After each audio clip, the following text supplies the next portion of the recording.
Hello, and welcome to the Storyteller's Mission with Zena, a podcast for artists and storytellers about changing the world for the better through story. For those of you that don't know, I've had a significant incident happen in my life that's caused a lot of pain lately, and that is that my beloved father passed away. On top of that, as I'm sure that you can hear, I have gotten sick and I've lost my voice. As a result of that, I've decided to do something different for the next couple of weeks for the podcast. Instead of trying to give current episodes, I've decided to go back into the archives. There is some really great stuff that I have recorded in the past that never got edited or put out there. So I think it's a great time to dig into those so that I can focus properly on going through the grieving cycle that is so necessary when you lose a loved one. Just because they're archived does not mean that they're not relevant or current. It just means I never did anything with them. And so how very awesome that I have them waiting to be used for such a time as this. I hope that you will enjoy these archived episodes, and I look forward to talking to you more when I return. Okay, so today what I want to address is a concept that all storytellers are familiar with, though they may not have mastered yet. Now, this is something we're going to talk about a lot because there's a lot of different ways to do this, and it is one of the most important story principles you'll ever master. And that is this thing called show, don't tell. How do we show, don't tell?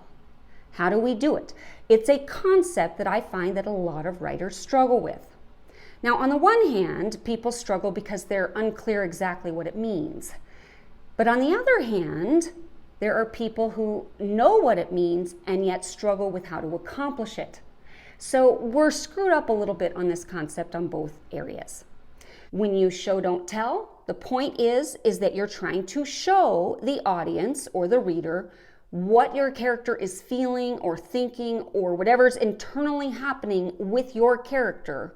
You are trying to show the audience instead of tell, because telling is not good storytelling. Showing is. Showing involves the audience. It allows the audience to interpret what's happening, and then they get to be part of it. See, it invites them into a partnership with the story, and it makes them invest in the story.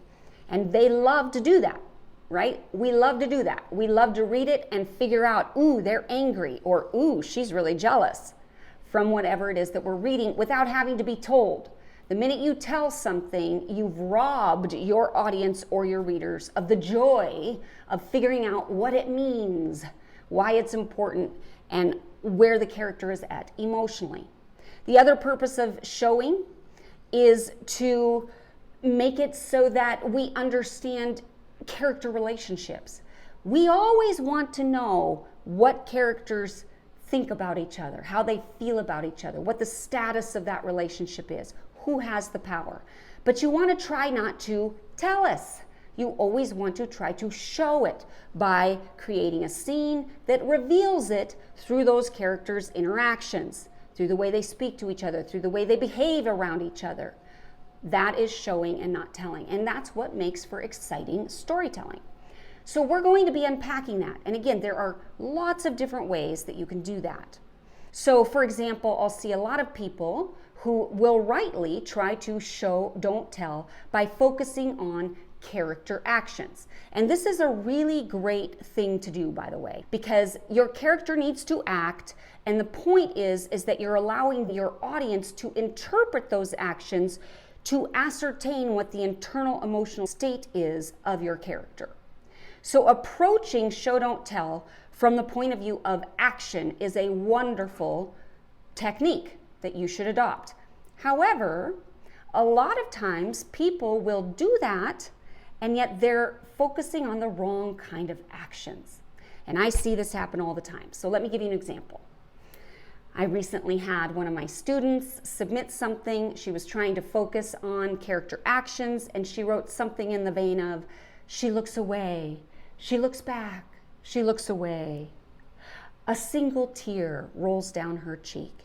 Okay, so on the one hand, the action itself is very much minutia.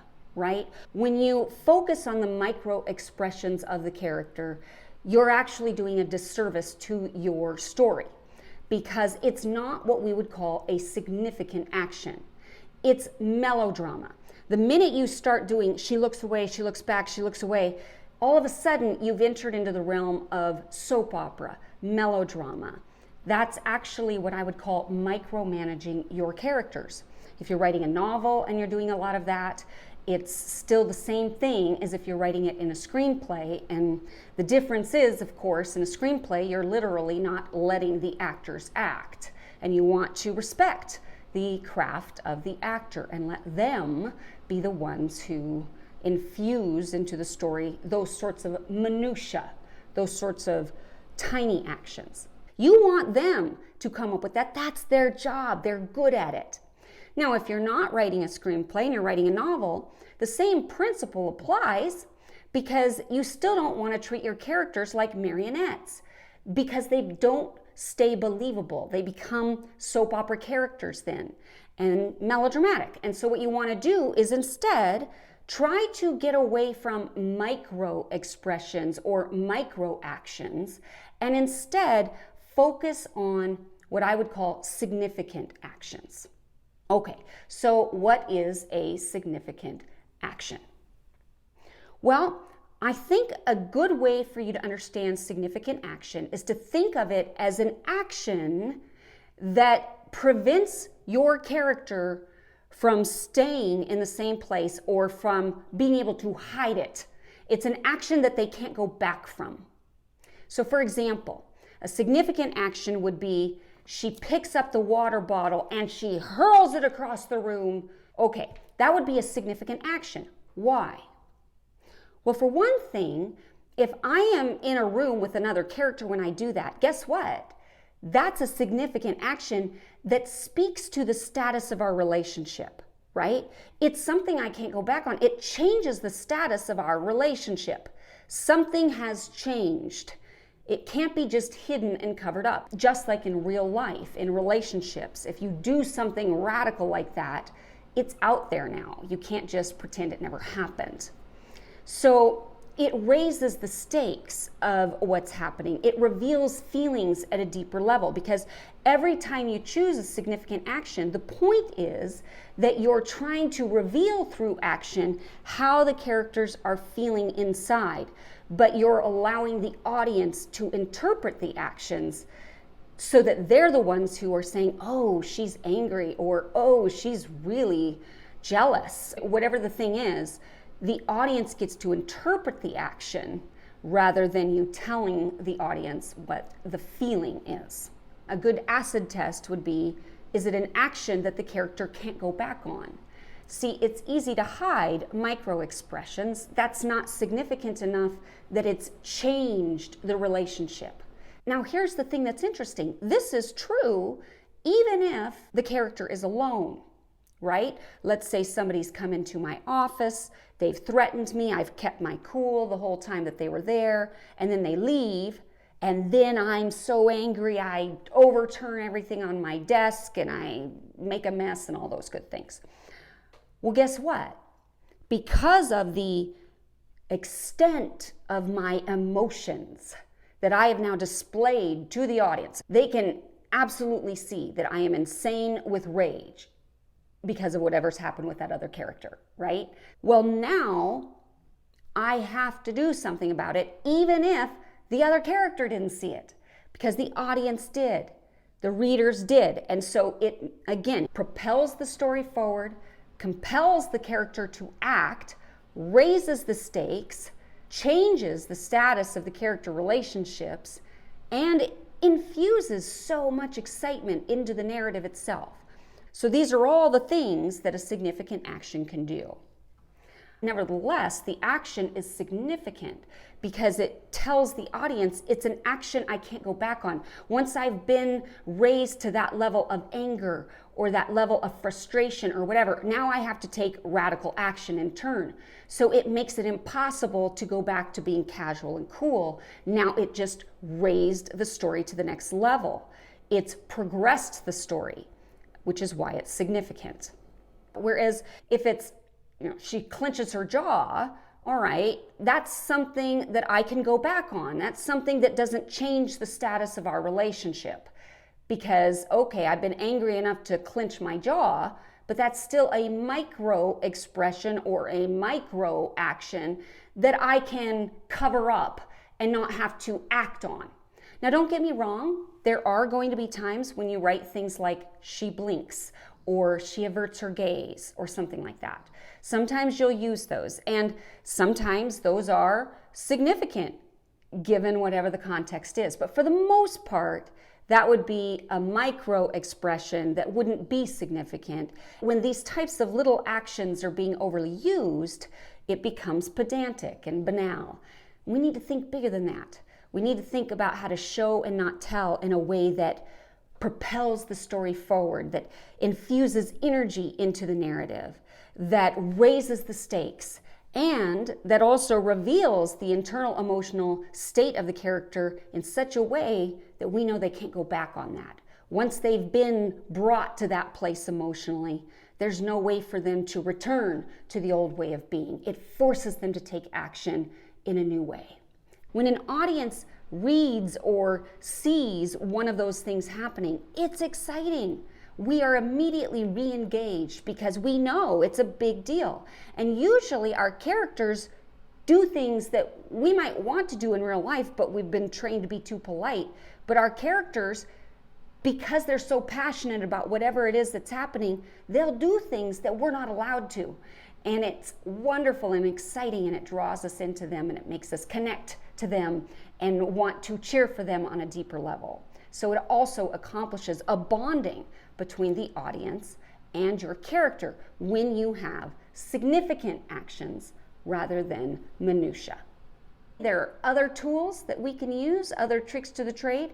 I want to talk about a principle called using visual cues. Now this, of course, you're going to use this all the time. You can't get away from using visual cues. Arguably, everything in your story is a visible cue. But I want you to reconceive this idea of writing stuff in such a way that you're cueing the audience in to the important internal emotional state of your character.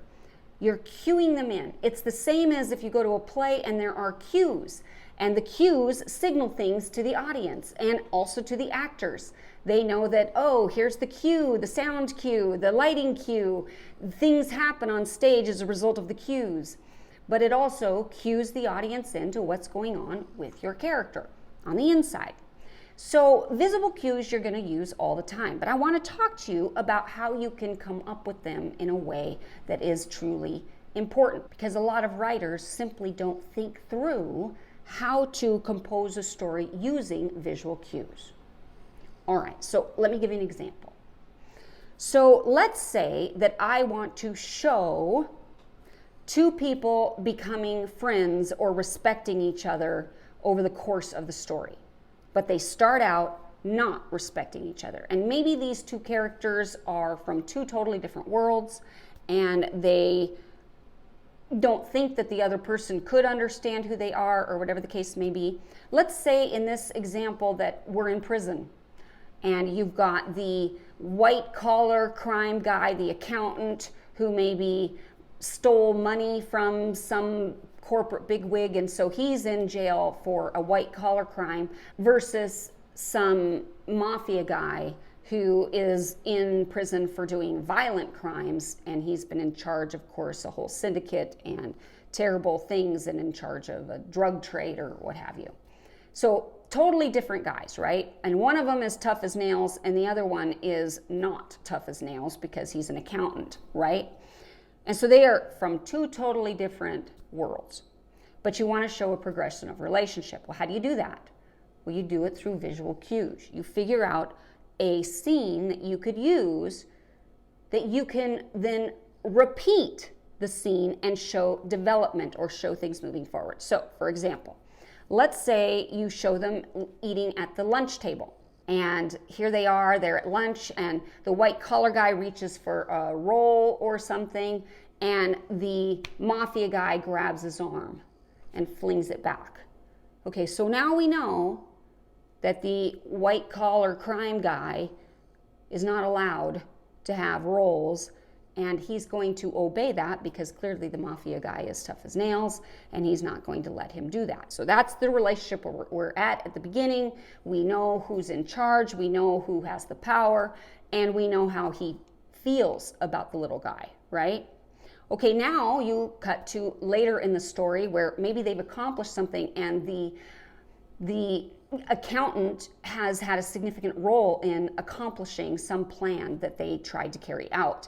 And so now they're around the table and there's rolls on the table, and all of a sudden the mafia guy picks up the basket and holds it over to the accountant guy, and now the accountant guy takes a roll. Well, now through a visual cue, you've told us something really significant, but you didn't tell us, you showed us. How do we know how that mafia guy feels about the character now, the accountant? Well, we know that he sort of respects him a little bit. He's earned a higher status with the mafia guy. That's significant, but you're showing it instead of telling it.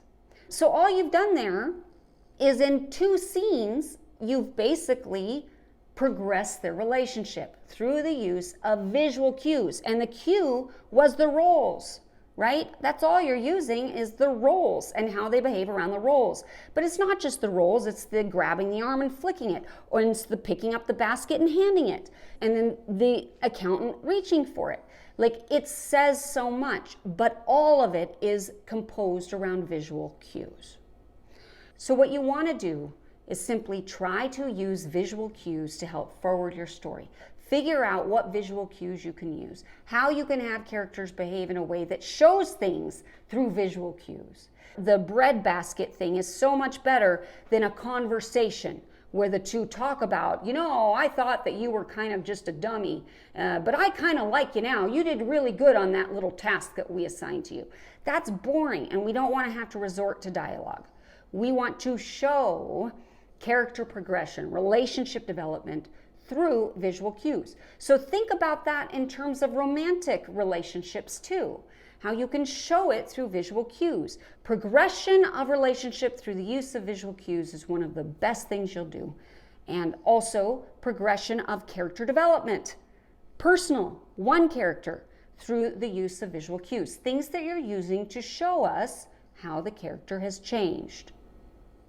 So for example, in the movie The Deer Hunter, right? We start out with a character who goes hunting and he kills deer. But by the end of it, he can't do it. He can't pull the trigger on that beautiful deer. And it shows significant change inside that character. He cannot do it anymore. It's a visual cue. It's a visual cue. So, as you go forward in your own story, whether you're writing a screenplay or whether you're writing a novel, my encouragement to you is to rethink the types of actions that you use to reveal the inner emotional state of your character. And instead of focusing on micro expressions, simply modify your thinking to focus on significant actions. Focus on visual cues.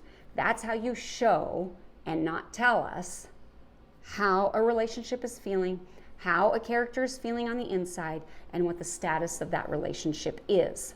You've been listening to one of the special lost episodes of The Storyteller's Mission, something that we've archived a while ago, but have been able to bring out for such a time as this.